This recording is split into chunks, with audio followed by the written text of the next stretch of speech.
నమస్తే. శ్రీ పరంజ్యోతి కల్కి మహిమను చూద్దాం. జర్మనీకి చెందిన మారిటా షోపింగ్ గారికి శ్రీ పరంజ్యోతి భగవతీ భగవాన్ అనుగ్రహించిన 3 అద్భుతాలను ఆమె ఇక్కడ వివరిస్తున్నారు. నా సోదరుడు చాలాసార్లు గుండెపోటుకు గురయ్యాడు.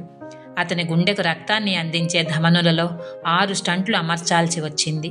డిసెంబర్ 2024 మధ్యలో మిలిటరీ హాస్పిటల్లో జరిపిన వైద్య పరీక్షలో స్టంట్లలోని ధమనులు మళ్లీ దాదాపుగా మూసుకుపోయాయని తేలింది. ఇది పెద్ద ప్రమాదం కాబట్టి వైద్యులు అతని గుండె ధమనులను తెరవడానికి కొన్ని రోజుల తర్వాత గుండె క్యాథెటర్ పరీక్ష చేయాలన్నారు. కానీ ఇతర అత్యవసర కార్యకలాపాల కారణంగా ఈ ప్రయత్నం వాయిదా పడింది. కాబట్టి అతను జనవరి 7వ తేదీన కొత్త అపాయింట్మెంట్ పొందాడు. నాకు ప్రీతిపాత్రుడైన నా సోదరుని కోసం నేను చాలా ప్రార్థించాను. అతని కోసం సోమయాత్రలు చేశాను. జనవరి 6వ తేదీన నేను ప్రయాణించవలసిన ఫ్లైట్ వచ్చింది. ఫ్లైట్ సమయంలోనూ తరువాత నా హోటల్లో కూడా నేను మా సోదరుడి కోసం చాలా తీవ్రంగా ప్రార్థించాను. మళ్ళీ సోమా కోసం ప్రార్థించాను.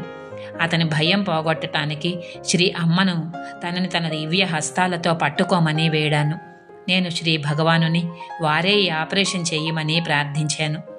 ఆ రాత్రి శ్రీ భగవాన్ నా సోదరుని హృదయంపై పనిచేయడం చూశాను. మరుసటి రోజు మధ్యాహ్నం వైద్యులు ఇంతకు ముందు చూసిన గుండె ధమనులలో అడ్డులు ఇప్పుడు కనిపించలేదని తెలిపారని నా సోదరుడు నాకు సందేశం పంపాడు. ఇప్పుడు అతని కరోనల్ ధమనులను తెరవవలసిన అవసరం లేదు. మరుసటి రోజు ఇంటికి వెళ్లేందుకు అనుమతించారు. ప్రియమైన శ్రీ అమ్మా భగవాన్, నా సోదరుడి జీవితాన్ని రక్షించినందుకు అనంత కోటి ధన్యవాదాలు.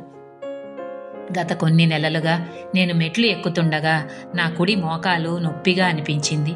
నేను కొన్నిసార్లు ప్రార్థించాను. నా మోకాలి వైద్యం కోసం సోమా తీసుకున్నాను. కానీ ఏమీ జరగలేదు.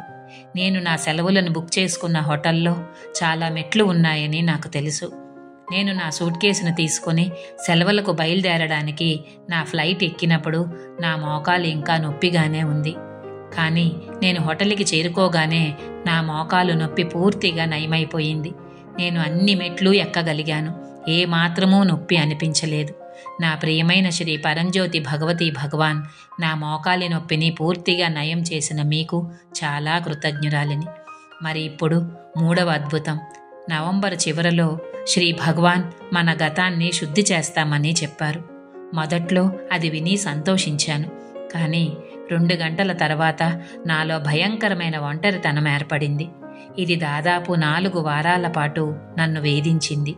ఈ భావన ఎంతో బలంగా ఉండి కొన్నిసార్లు నేను దాదాపు ఊపిరి తీసుకోలేకపోయేదానిని.